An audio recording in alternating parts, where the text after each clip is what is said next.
À votre avis, c'est quoi un séisme? Un séisme est un tremblement de terre provoqué par une libération brutale d'énergie à l'intérieur du globe, généralement dû au déplacement des plaques tectoniques le long d'un fil. Les séismes se produisent surtout aux frontières des plaques tectoniques, là où les plaques se déplacent et se frottent les unes sur les autres. Les plaques tectoniques, ceci compose de la couche terrestre, lithosphère, le manteau, le noyau externe et le noyau interne. Les séismes se dépassent les unes par rapport aux autres d'à peine quelques centimètres par an pendant des années voire des siècles et ne se passe rien, des mouvements s'accumulent de départ d'autre de la frontière et d'un seul coup. En quelques secondes, les mouvements accumulent, se libèrent et les roches se cassent. L'énergie libérée est immense, elle se propage sous forme d'ondes sismiques. Le sol vibre et tremble, c'est un tremblement de terre. Le séisme est une sous-couche de la croûte terrestre dont la force est mesurée grâce à l'échelle de Richter, une échelle graduée qui détermine la magnitude du tremblement de terre, c'est-à-dire l'énergie qui libère. Pour enregistrer les vibrations provoquées par le séisme, les scientifiques utilisent un appareil appelé sismographe. Ce dispositif, composé d'une masse suspendue et d'un capteur, trace sur un support les ondes sismiques, produisent ainsi un sismogramme qui permet d'analyser l'intensité et la durée du tremblement de terre.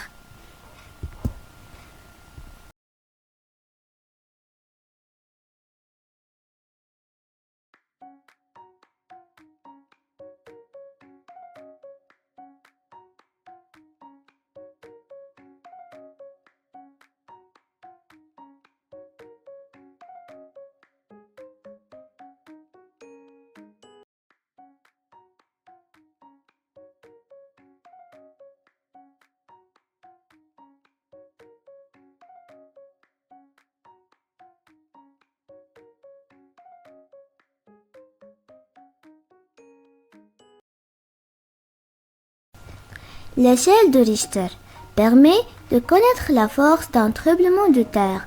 Quand la magnitude est moins de 2, le séisme est très faible et seules les machines peuvent le sentir. Entre 2 et 3, il est faible et quelques personnes peuvent le ressentir. De 3 à 4, il est léger mais ne cause aucun dégât.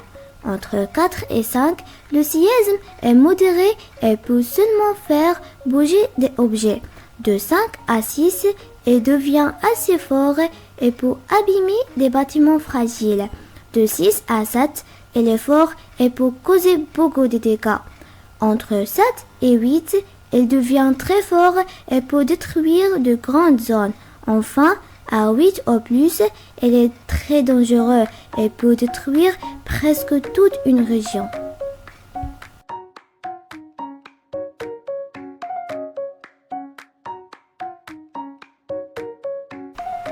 Lors d'un séisme, il existe différents types d'ondes. Les ondes P en première sont les plus rapides et arrivent en première. Ils font bouger le sol de l'avant vers l'arrière. Les ondes S au secondaire arrivent après et font bouger le sol de haut en bas ou sur les côtés. Les ondes L ou de surface se déplacent à la surface de la Terre. Elles sont lentes mais très destructrices. Elles provoquent de fortes secousses.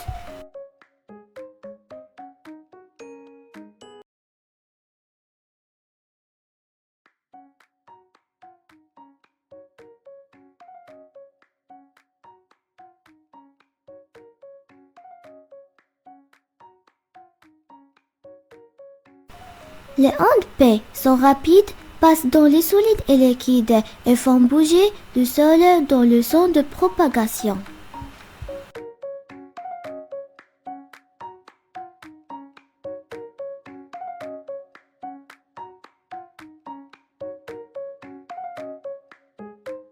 Les ondes S sont plus lentes, ne traversent que les solides et déplacent le sol perpendiculairement à leur propagation. Les ondes, elles, ou de surface, se déplacent uniquement à la surface, sont lentes mais très destructrices.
Échelle MSK est utilisée pour montrer l'intensité d'un séisme selon ce que les gens ressentent et les dégâts observés. Elle ne mesure pas l'énergie comme l'échelle de Richter, mais les effets d'un séisme sur les maisons, les routes, les objets et les personnes.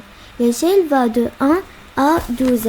Les niveaux faibles à 1 à 3 sont presque imperceptibles et ne causent aucun dégât. Les niveaux moyens à 4 à 7 font bouger les objets et peuvent endommager légèrement les bâtiments, et les niveaux très forts 8 à 12 provoquent de graves dégâts et peuvent détruire les maisons et les villes. Cette échelle est très utile pour préparer et sécuriser les régions sujettes au séisme.